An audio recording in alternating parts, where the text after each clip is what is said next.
Hey guys, so today I'm going to be working on getting this side of my house where the pool guys just destroyed the yard back to its former glory.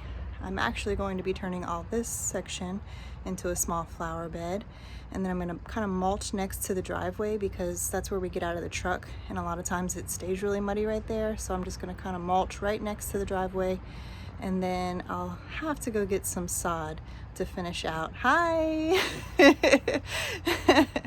what I'm gonna do there. So I'm just gonna kind of time lapse me doing this process, and then I'll talk you through it. Okay, so the first thing that I'm doing is using an edger to kind of make a guideline to see where I'm going to make that flower bed. And then I'm using a flat shovel to dig up some of the big weeds. I'm not weeding perfectly here, just kind of getting some of the big ones out because I'm going to lay down some weed cloth. And then you saw me just roll out what is called no dig edging, and it comes in different lengths, and then it also comes with some plastic nails.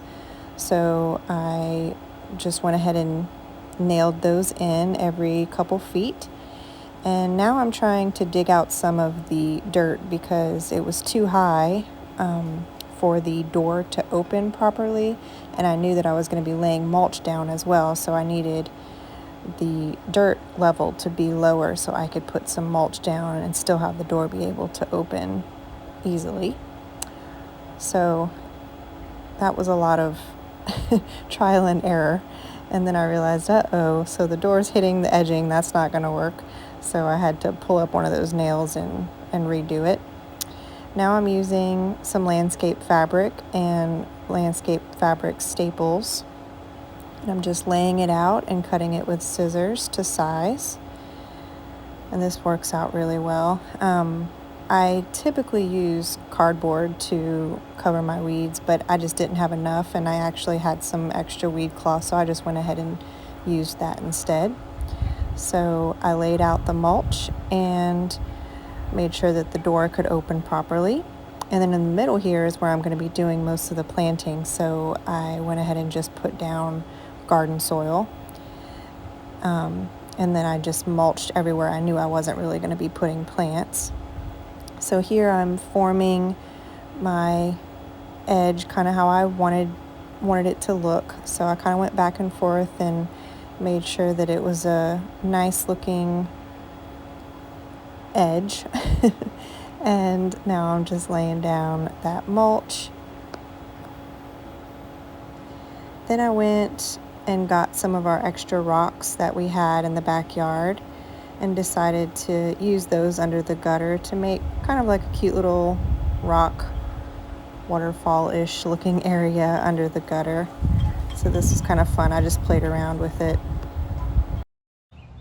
Whew, that was a lot of work, but it came out really, really nice.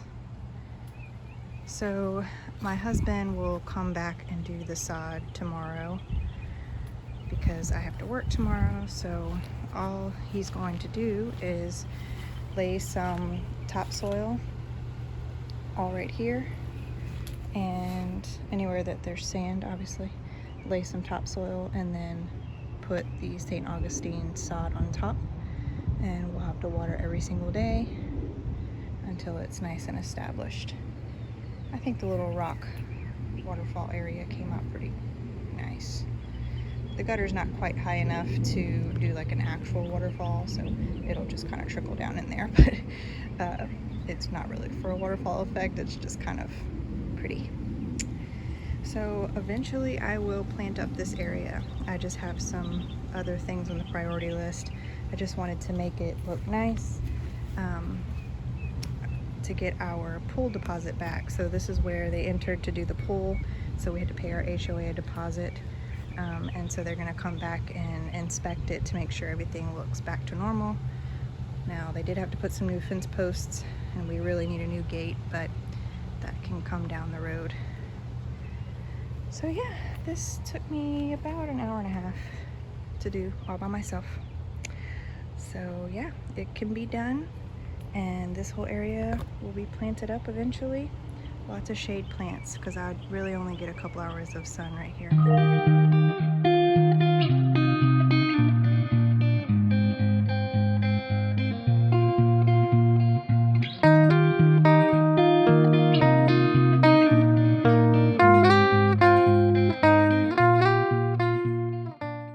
So I have a helper today. Bella is helping me to plant up this area. So having plant time with my mommy. So I had a couple different ideas for this space. So originally I was going to make it like a fern yard. And saying that, like, I have several different types of ferns here, but I really like some of these ferns. Like this one I've had for over a year now, and I thought it died and it's come back. I babied it back, and I really would like to see this grow well. And then I just got this other silver break fern, and there's a couple of them that I really want to be able to look at. And I reminded her that, like, it's on the side of the house. They're only going to be able to see it right, unless they really come over here. Hey, Daddy. So this side of the house is next to the garage. Hi, family. But you can't really see over here unless you come look. And when you're walking down the sidewalk, like, somebody could see it if they're coming right here, but then we have this giant bush, so then you can't see it anymore. All that to say, I probably shouldn't put things that I really want to watch grow. So I'm gonna save some of these more interesting ferns for in the backyard or in the front where I have more shade. But so for now, we're gonna pick some things that will make somewhat of a statement, you know, from afar, that I still like. I still enjoy these plants, but I won't be as interested in coming look at them every single day. So the first thing that we planted is this tractor seat plant. It's called a tractor seat plant? It is, because it kind of looks like a tractor seat. Yep.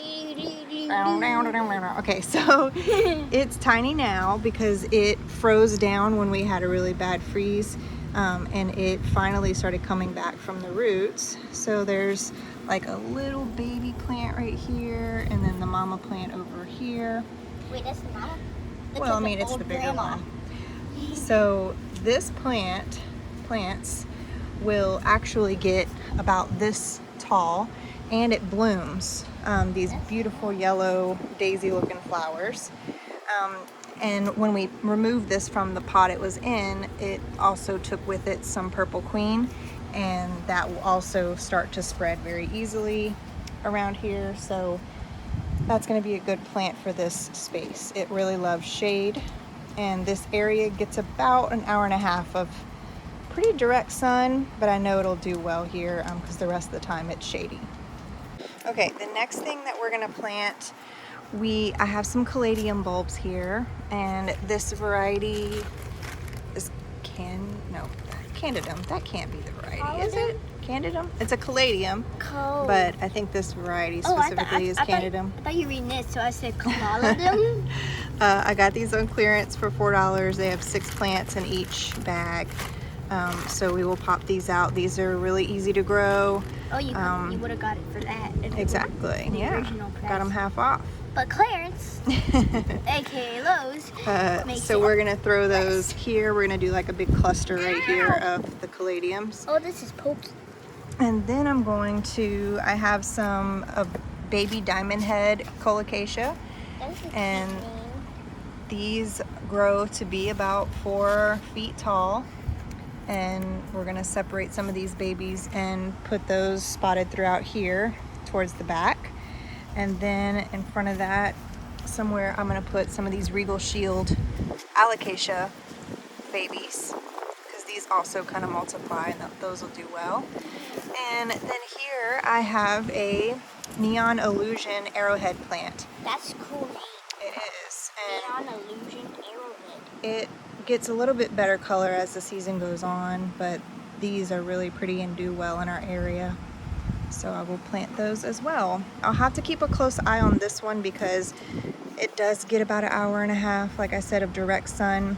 So that could potentially be too much for these, but we'll just have to see. If they start to get bleached out or get some sunburn damage, then I'll have to move it.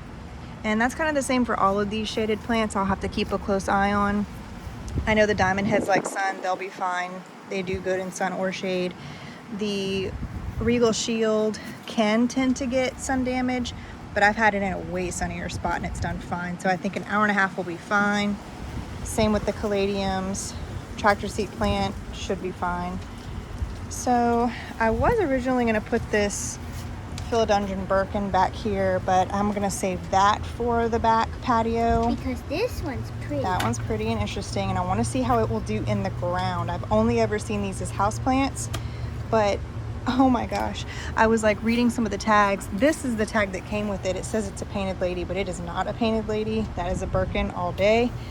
And maybe they just the painted ladies get 2 to 5 feet. I don't know how big the Birkins get. I need to Google that. Because if they get 2 to 5 feet, that thing could get really big. And I've never seen a Birkin bigger than like a foot at max.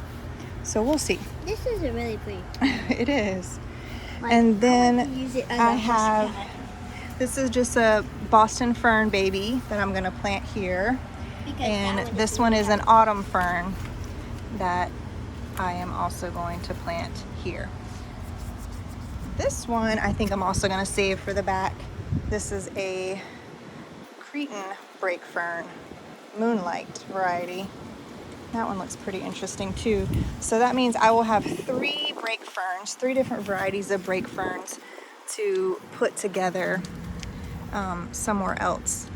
That I can kind of watch grow a little bit better. I love these ferns, so pretty. So Bella, let's get started. We're going to first plant these diamond heads. We'll kind of space them out, and then we'll plant the Regal Shields.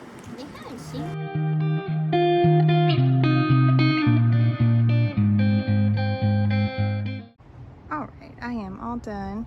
It does not look like much now, I agree. I know you're probably thinking, well, that's kind of a letdown, but I had to start with baby plants because I just am not about spending a bunch of money to make a big impact on a little side yard that's not going to get seen all that often. So I tried to use all stuff that I already had. Other than those caladiums I had on clearance, everything I already had. Oh, this Boston fern is new, but everything else is not. So the baby diamond head, those all came from my tropical garden that I dug up. Those are just babies that grew from that one pot I had planted. And those, even though they look very tiny and silly now, if you've watched my elephant ear video, you will know that those grow up and multiply. They will get almost as tall as me, so they're gonna be up to here and they're gonna be big and beautiful by the end of the season. This Boston fern will get big and full, just like you see big old ferns hanging in hanging pots. Those are Boston ferns, so this is going to be huge. This autumn fern, it'll be smaller. It'll be about 22 feet by 2 feet around here, so a little smaller fern for having this one in the background. These arrowheads will also multiply and kind of make a little cute brightness right there. That tractor seat plant, like I said, will get big and bushy. That's going to be really pretty. These Regal Shields will also multiply and get big. I'll pop up a picture of some of my other Regal Shields. Those are going to be really pretty right there and kind of stand up in front of these ugly pipes. The caladiums, I will say, once I got them out of the bag, they may not grow. I'm going to have to keep an eye on those because they kind of felt mushy and or not great. So we'll see if those come up. I did poke a hole in the weed cloth where I planted each bulb, so it has room to go down. Same with all the plants. We cut the weed cloth and planted in the actual dirt below, so they will all get nice and rooted in. Still have to get grass. We didn't do that yet to completely finish this space, but this is good for now, and I will keep y'all updated as things grow and what everything looks like. So thanks for watching, guys. Hope this inspires you to go plant today.